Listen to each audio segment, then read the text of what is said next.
नमस्कार, आप देख रहे हैं कंट्री इनसाइड न्यूज़ का डिजिटल प्लेटफॉर्म और मैं हूं सौरभ निगम। इस वक्त खड़े हम आरजेडी कार्यालय पटना में, जहां हमारे साथ मुख्य सचेतक आरजेडी हैं साहिन जी हैं। उनसे हम बात करेंगे कि आज विधानसभा में जिस तरह से उन्होंने बातचीत की है, प्रदर्शन किया है, अपनी बात को उठाया है, वो क्या कहना चाहते हैं।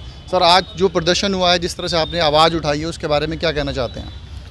देखिए, विधानसभा शुरू होने से पहले हम तमाम दल के लोग, राष्ट्रीय जनता दल और इंडिया ब्लॉक के जो तमाम लोग हैं, चाहे कांग्रेस हो, वाम दल हो, तमाम लोगों ने मिलकर के विधानसभा अध्यक्ष से बात किया था कि अभी बिहार में कई मामले को लेकर के त्राहिमाम है और बहुत ज्वलंत मुद्दे हैं, जन सरोकार के मुद्दे हैं, उस पर चर्चा होना आवश्यक है। इसमें हम लोगों ने पहला कहा था कि मतदाता पुनरीक्षण के नाम पर करोड़ों लोगों को नाम काटने की साजिश हो रही है, जिस पे विधानसभा में चर्चा होना आवश्यक है। आप देख रहे हैं कि पार्लियामेंट से लेकर के पूरे देश में मतदाता पुनरीक्षण पे चर्चा हो रहा है और विधानसभा जहां हो रहा है वहीं इस पर चर्चा न हो, तो हम लोगों ने मांग रखा था, उसी को लेकर आज प्रदर्शन किए। दूसरा, बिहार में जिस तरह से अपराध की घटनाएं बढ़ती जा रही है, यहाँ एक सरकार नाम का चीज़ नहीं बल्कि एक गुंडा राज जैसे बिहार हो चुका है और पटना कैपिटल ऑफ क्राइम हो चुका है और एक दहशत का वातावरण बन गया है। चाहे शोरूम के अंदर घुस के मारा जा रहा है, हॉस्पिटल के अंदर घुस के मारा जा रहा है, बड़े बड़े व्यवसायी को मारा जा रहा है। जितने जो लोग हैं, जिस तरह से हत्याओं का दौर चल रहा है, उससे पूरे बिहार में एक गुंडा राज की स्थिति देखने को मिल रही है। और इसलिए हम लोग चाहते थे कि सरकार इस पर वक्तव्य दे, इस पर चर्चा करे। विधानसभा केवल राशि निकालने के लिए नहीं है कि आप राशि खाली निकालिए, स्वीकृत कराइए विधानसभा से और जा कर के आप खर्च करते रहिए और उसमें लूट मचाते रहिए, बल्कि बिहार में जो ज्वलंत मुद्दे हैं, उस ज्वलंत मुद्दे पर सरकार को वक्तव्य देना चाहिए, तमाम दल के विचार होना चाहिए। तो इसी पर हम लोग चाह रहे थे कि चर्चा हो, इसकी स्वीकृति मिले।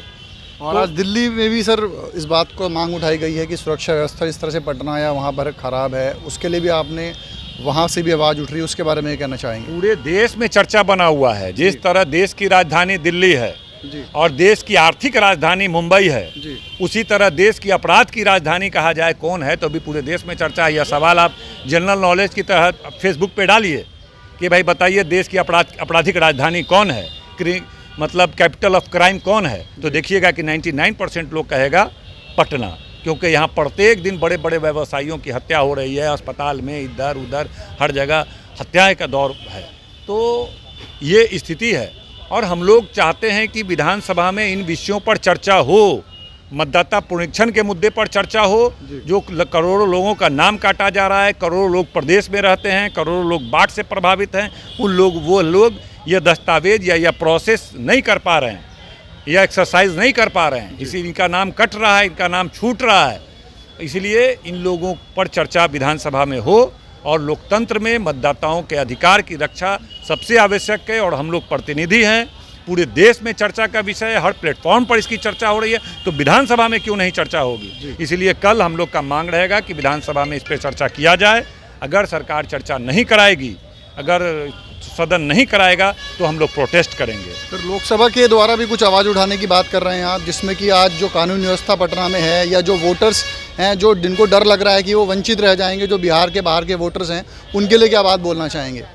हाँ, निश्चित रूप से पार्लियामेंट में आज बहुत बुलंदी के साथ लोगों ने इस मुद्दे को उठाया है कि पहली बार है कि लोकतंत्र में चुनाव से एक महीना पहले एक ऐसी साजिश चुनाव आयोग के माध्यम से भाजपा और जदयू ने मिलकर किया है कि दलित, शोषित, वंचित, गरीब, गुरबा जो प्रदेश पलायन में दाल रोटी के लिए 3 करोड़ लोग प्रदेश में रह रहा है, 3 करोड़ लोग बाढ़ से प्रभावित है, 6 करोड़ लोग, 8 करोड़ तो मतदाता है और 6-7 करोड़ लोग हमारा प्रभावित है। तो वैसे में आप ये क्या साजिश कर रहे हैं खुलेआम। चुनाव आयोग कह रहा है कि वो टेक्नोलॉजी ऐसी हमने बना दी कि मोबाइल के थ्रू वो लोग ऑनलाइन अप्लाई कर देंगे और वो वोटर लिस्ट में आ जाएंगे। देश का सबसे अशिक्षित राज्य कौन है?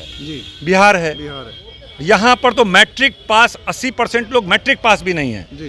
आप वहाँ आप कल्पना कर रहे हैं कि ऑनलाइन लोग अपलोड कर देंगे, ये कर देंगे।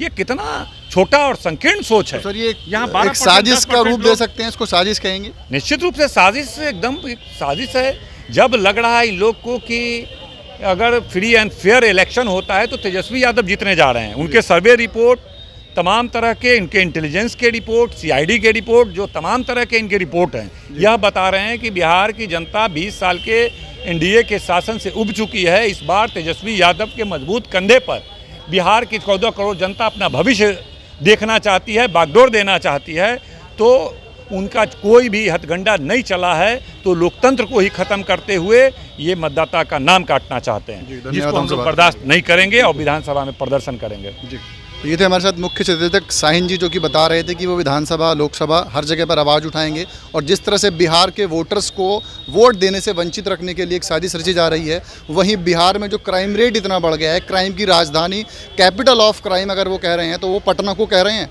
अपने सहयोगी कौशलेंद्र परासर के साथ सौरभ निगम, पटना।